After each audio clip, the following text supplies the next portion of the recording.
मेरी मामी बहुत ही हसीन और खूबसूरत औरत थी। मेरे मामू की नई नई शादी हुई थी। मामू बाहर गए हुए थे। मैं मामू के घर ही रहता था। मेरी मामी नौजवान और खूबसूरत थी। मेरी मामी मुझे रोज कहती, मेरे लिए मोमबत्ती ले आओ। मैं मामी के लिए रोज मोमबत्ती लाता था। मैं हैरान होता कि मामी क्या करती हैं। एक दिन मैंने मामी से पूछा कि मामी आप मोमबत्ती का क्या करती हैं, जबकि हमारे घर में यूपीएस भी है। तो मामी कहने लगी, तुम्हें क्या पता कि एक नई नवेली दुल्हन की बगैर शौहर की जिंदगी गुजारना कितना मुश्किल काम होता है।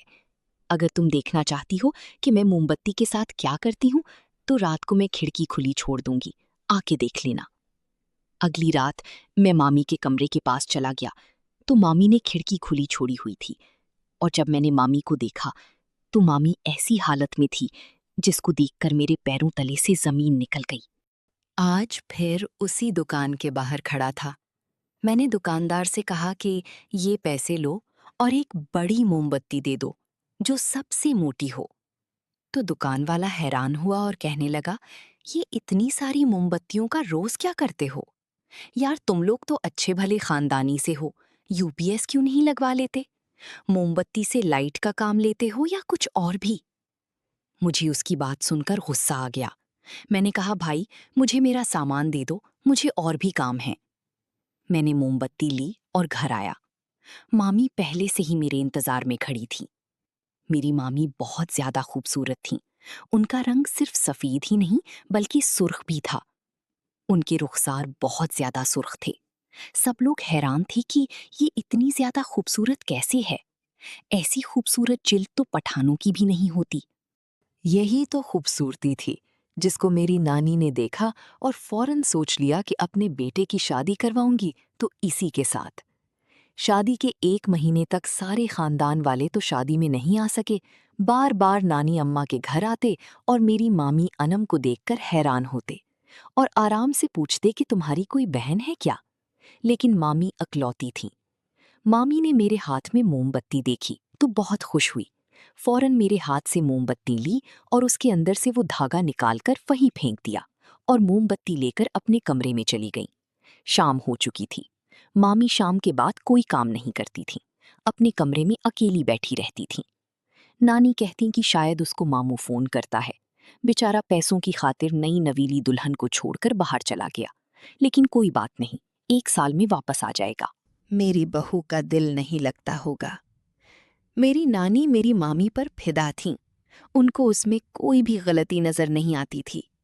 ये बड़ा अजीब था कि एक सास होकर वो मेरी मामी से इतना प्यार करती थीं। अनम मामी भी सबके साथ अच्छे तरीके से रहती, लेकिन शाम होते ही वो अपने कमरे में चली जाती। मैं इस बात पर हैरान था। अगर मोमबत्ती की जरूरत थी रोशनी के लिए, तो फिर उसका धागा क्यों निकाल देती? इस तरह फिर उसको मंगवाने का फायदा क्या होगा? मुझे उनकी कोई समझ नहीं आती थी। मैं बड़ा परेशान रहता था। दुकान वाला मुझे ताने देता था। मैंने दूसरी दुकान पर जाने का सोचा, लेकिन दूसरी दुकान यहाँ से काफी दूर थी और मेरा वक्त जाया होता था। और मैं गर्मी में इतनी दफा चक्कर नहीं लगा सकता था, इसीलिए ढीठ होकर यहीं से सामान लेने लगा। मामी से पैसे मांगते हुए शर्म आती थी। जो मेरे पास पैसे होते थे वही खर्च हो रहे थे और मुझे ये बिल्कुल बात अच्छी नहीं लग रही थी। नानी ने कहा कि अगर तुमने पैसे लेकर काम करना है तो फिर तुमसे काम करवाने की क्या जरूरत है, वो अपने भाई से ही कह देगी। इस वजह से मुझे इस बात से मसला नहीं था, लेकिन ये सब कुछ हो क्या रहा था? ये बात तो ठीक है, घर में लाइट जाती थी और मोमबत्ती को लाइट के लिए ही इस्तेमाल किया जाता था। इसका मतलब कि मामी भी यही करती थी। मैं इस सब से तंग आ गया था। मेरी जेब भी खाली हो गई थी और मुझे ये सब कुछ समझ नहीं आ रहा था। इसी दौरान छोटी ईद आई और हम लोगों ने ईद भी गुजार ली। मैंने एक तरकीब निकाली। मैंने कुछ पैसे एडवांस देकर यूपीएस खरीद लिया और नानी के घर में लगा दिया। अब मुझे पूरा यकीन था कि इसके बाद मामी मुझे मोमबत्ती लाने के लिए नहीं कहेंगी। घर में यूपीएस लग गया, घरवाली भी खुश हो गए। अब मामी मुझे काम नहीं कहेंगी, लेकिन मैं तो हैरान रह गया जब अगले ही दिन मामी ने मुझे पैसे दिए और बोली, मेरे लिए एक मोमबत्ती लेकर आना, कल भी तुम लेकर नहीं आए। मैंने कहा, मामी अब क्या जरूरत है, अब तो यूपीएस लग गया है। इस बात पर वो कहने लगी, तुम बहुत मासूम हो, तुम्हें क्या पता एक नई नवेली और जवान दुल्हन का बगैर शौहर के गुजारा करना कितना मुश्किल होता है। मुझे मामी की बात माननी पड़ी, लेकिन मैं हैरान था। अब तो मैंने यूपीएस भी लगवा दिया था, फिर भी वो मुझसे ये सब कुछ क्यों कह रही थी?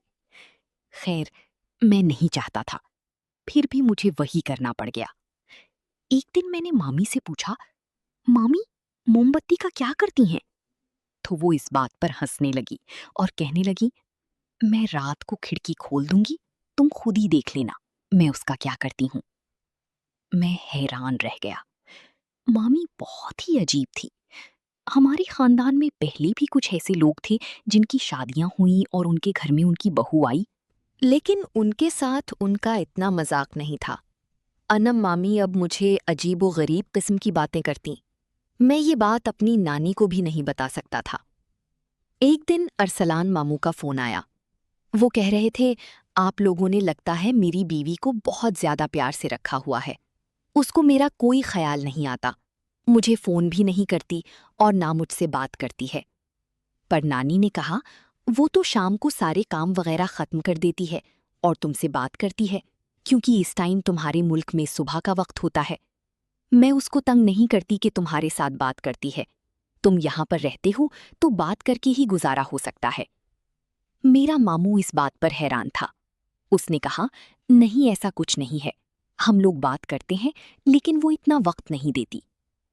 वो शायद अरसलान मामू ने भी उसकी इज्जत रख ली थी और बात को संभाल लिया था। मेरी नानी को भी अब अनम मामी पर शक होने लगा। नानी ने मामी को रात का खाना बनाने का कह दिया और कहा, सारा खाना तुमने बनाना है और सारे काम में। रात 10 तो बज रहे थे। नानी के घर में खाना देर से खाया जाता था। मामी ने 2 दिन ये काम किया, उसके बाद तंग आ गई। उन्होंने कहा, मैं ये काम नहीं करूंगी। एक तो मेरे शौहर को बाहर भेज दिया और शादी में आप लोगों ने ऐसा कुछ नहीं बताया था कि वो इतनी जल्दी वापस चला जाएगा, और ऊपर से मुझे घर का काम करवा रहे हैं। मैं दिन का खाना बनाया करूंगी, रात का खाना मैं नहीं बनाऊंगी। जब उन्होंने इनकार कर दिया और अपनी आई पर आ गई, तो फिर मेरी नानी ने झगड़ा किया और फिर कहा, कुछ नहीं होता। मेरी नानी ऐसी ही थी, उनको ज्यादा झगड़े करने का शौक नहीं था, इसलिए वो बहुत खामोश हो गई। अब मैंने भी सोच लिया कि मैं भी देखूंगा मामी क्या करती हैं। उन्होंने खुद ही कहा था कि खिड़की खोल दूंगी, तुम खुद ही देख लेना। मैंने सोच लिया, आज रात उनके कमरे की खिड़की के बाहर जरूर जाऊंगा। उनका कमरा एक साइड पर बना हुआ था, बाहर छोटा सा बाथरूम था। अरसलान मामू को इसलिए दिया गया था, इनकी शादी हुई है तो वो लोग जरा साइड पर रहें। मुझे अच्छा तो नहीं लग रहा था, क्योंकि रात का वक्त था। अगर मुझे कोई देख लेता कि मामी के कमरे की खिड़की के बाहर खड़ा हूं, तो मेरी अच्छी वाली बेइज्जती हो जाती। नानी ने तो मुझे न जाने क्या क्या बातें सुनानी थी। मैंने कमरे के पास देखा तो कोई भी नहीं था। फिर जब मैं खिड़की के पास गया तो खिड़की बंद थी, लेकिन अंदर से अजीबो गरीब किस्म की आवाजें आ रही थीं। ऐसा लगता था कि मामी को दर्द हो रहा था। मैं हैरान था कि मामी ऐसा भी क्या कर रही हैं। वो तो कह रही थी खिड़की को खुला छोड़ देंगी, लेकिन उन्होंने खिड़की नहीं खोली और मैं वहां से वापस चला गया। सुबह मैंने मामी से कहा, आपने खिड़की तो नहीं खोली? तो उसने कहा, अच्छा तुम सच में देखने चले आए, मैं तो मजाक कर रही थी। तुम्हें शर्म नहीं आती? तुम मेरे कमरे में झांकते हो? मैं शर्मिंदा हो गया और मैंने कहा, नहीं, मैं भी तो मजाक ही कर रहा था, मैं नहीं आया था। इस बात पर वो फिर से हंसने लगी और कहने लगी, कोई बात नहीं, मैं भूल गई थी खिड़की खोलना। मुझे उनकी समझ नहीं आती थी, उनके मूड का पता ही नहीं चलता था। कभी कोई बात करती थी तो कभी कोई और, कहती कि मैं मजाक कर रही हूं, और कभी संजीदगी में भी अजीब सी बातें कर दी थी। मेरी नानी अक्सर अनम मामी की बुराइयां भी करती थी, जबकि मोहल्ले वाले कहते थे कि बड़ी नाशुक्री हो, इतनी खूबसूरत चांद जैसी बहू मिली है। मेरी नानी कहती कि खूबसूरती का अचार डालूं, कोई अखलाक, कोई सलीका भी तो होना चाहिए। यही मेरी नानी थी जो पहले कह रही थी कि लड़की खूबसूरत होनी चाहिए ताकि सारे देखें तो देखकर जल जाएं। घर के कामकाज तो आजकल किसी भी लड़की को नहीं आते। शादी के बाद सीखती हैं, लेकिन अब मेरी नानी का नजरिया बदल गया था। मामी की कोई बहन तो नहीं थी, लेकिन एक कजिन थी। उन्हीं की तरह खूबसूरत और बहुत प्यारी थी। मेरी नानी पहले कहती थी कि इसका रिश्ता मेरे लिए ले लें, लेकिन अब मेरी नानी ने तौबा कर ली और मुझे भी कोई शौक नहीं था। अगर मामी ऐसी थी तो कजिन भी ऐसी ही होती, और मैं ऐसी औरत के साथ जिंदगी नहीं गुजार सकता। अरसलान मामू यहाँ नहीं थे। अगर उन्हें पता चल जाता कि घर में क्या हो रहा है, वो भी हैरान हो जाते। अगले दिन मैं फिर से इंतजार में था कि आज खिड़की खुली होगी, लेकिन आज मैं जाने लगा तो मेरी नानी ने मुझे देख लिया। उन्होंने कहा, इस तरह किधर जा रहे हो? मैंने कहा, वो मेरे दोस्त का फोन आया है तो मैं बाहर जा रहा हूँ। मेरी नानी ने मुझे डांटना शुरू कर दिया। खैर, मैं नानी के सामने वापस कमरे में आ गया, लेकिन थोड़ी देर के बाद फिर से चला गया। जब यकीन हो गया मेरी नानी सो गई है, लेकिन इस दफा फिर से खिड़की बंद थी। अब मैंने गौर से सुना, वाकई ऐसी आवाजें थीं जैसे कोई तकलीफ में हो। ऐसी आवाजें आ रही थीं जैसे मामी को बहुत दर्द हो। क्या वो मामू की याद में रो रही थी? लेकिन वैसे तो उनकी हरकतों से ऐसा नहीं लगता था कि उनको मामू की याद आती है। फिर ये आवाजें क्यों आ रही थी? आज मैं बड़ा ही परेशान हो गया। अगले दिन मैंने मामी से कोई जिक्र नहीं किया। वो शायद मेरे साथ मजाक कर रही थी। मुझे तो रोज कहती थी कि मैं खिड़की खोल दूंगी, लेकिन खिड़की खोलती ही नहीं थी और मैं चोरों की तरह जाता था। मुझे टेंशन अलग होती, और आज नानी भी मुझे डांट रही थी। इसलिए मैंने खुद सोच लिया कि मैं ये सब कुछ अपने दिमाग से निकाल दूंगा। वैसे भी मुझे उनकी जाती जिंदगी में बोलने की जरूरत नहीं, लेकिन दूसरी तरफ वो चीजें भी मुझसे मंगवाती, और फिर मैं क्या करता?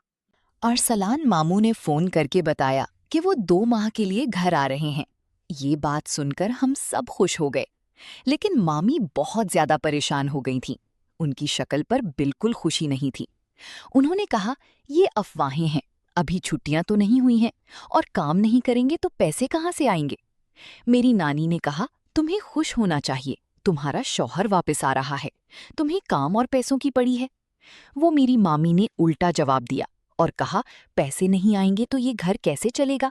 आपका ये नवासा तो कोई काम नहीं करता, जबकि मैं घर के बच्चों को ट्यूशन पढ़ाने जाता था शाम टाइम। वैसे भी मेरी पढ़ाई चल रही थी, मुझे काम करने की क्या जरूरत थी? नाना की पेंशन भी आती थी, और मामू भी तो सारा घर चलाते थे। मैं नानी के घर रहता था। नानी कुछ बोलने लगी, लेकिन मैंने नानी को खामोश करवा दिया। मैंने कहा, अनम मामी गुस्सा कर रही हैं, इस तरह घर का माहौल खराब होगा। नानी अपने कमरे में चली गई। उन्होंने मेरी बात मान ली और वो खामोश हो गई। मैं नहीं चाहता था कि घर में कोई फसाद बन जाए। मामी छोटी बातों पर ताने दे रही थी। शायद उनका वो अच्छा होने वाला रवैया खत्म हो गया, और हमें बताने लगीं कि वो किस किस्म की औरत हैं। मैं अब मामी से दूर रहता था, अपने काम से काम रखता। जब वो मुझसे कुछ मंगवाती तो मैं लाकर दे देता। एक दिन मैं अपना फोन लेकर कमरे के बाहर से गुजर रहा था। रात का वक्त था जब उन्होंने मुझे इशारा किया और मैं कमरे के अंदर चला गया। मैं समझा कि आज वो फिर मजाक कर रही हैं। मैं वापस जाने लगा, लेकिन जैसे ही पलटा मेरे कदम रुक गए, क्योंकि अनम मामी ने कमरे की खिड़की खोल दी थी। इसका मतलब कि आज वो मजाक नहीं कर रही थी। गरम मोम लगाकर वो मेरी सामने बैठी तो बहुत ही अजीब लग रही थी। उन्होंने भी मुझे देख लिया कि मैं अंदर झांक कर देख रहा हूं, और मेरी तरफ देखकर अजीब सा कुछ कहा। उस वक्त तो मैं वापस चला गया। अगली सुबह उनसे बात की। मैंने कहा, आप क्या कर रही थीं? उन्होंने कहा कि तुम्हें क्या लगता है, मैं इतनी खूबसूरत क्यों हूं? मैं रोज रात को अपने चेहरे पर मोमबत्ती लगाती हूँ।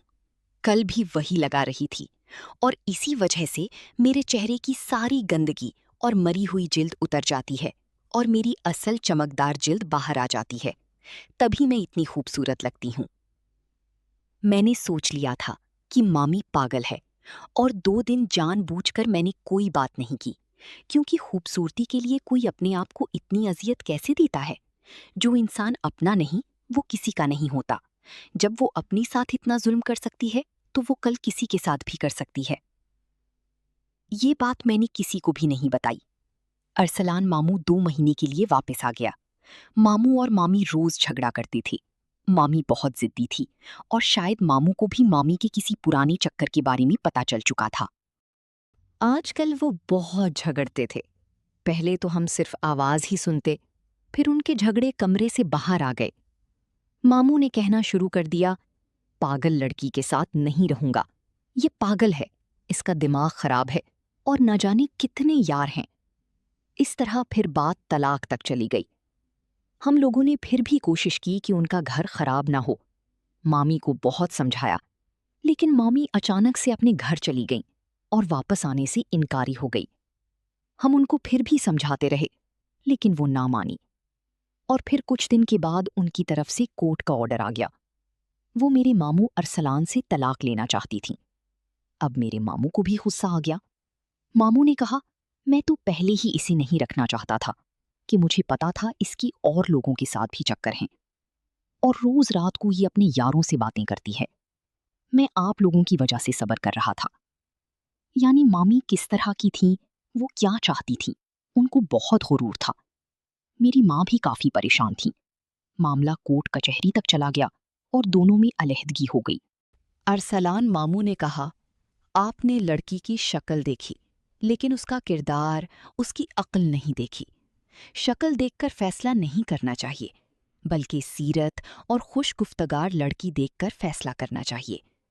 हमारे माशरे में ये आम हो चुका है कि हम खानदानों को नहीं देखते। खानदान कैसा है, उनका रहन सहन कैसा है, कैसे लोग हैं। बस आजकल के नौजवान को तो खूबसूरती चाहिए। पहले खूबसूरत का रिश्ता हो जाता है और शादी के बाद वो अपनी प्रैक्टिकल लाइफ में आते हैं।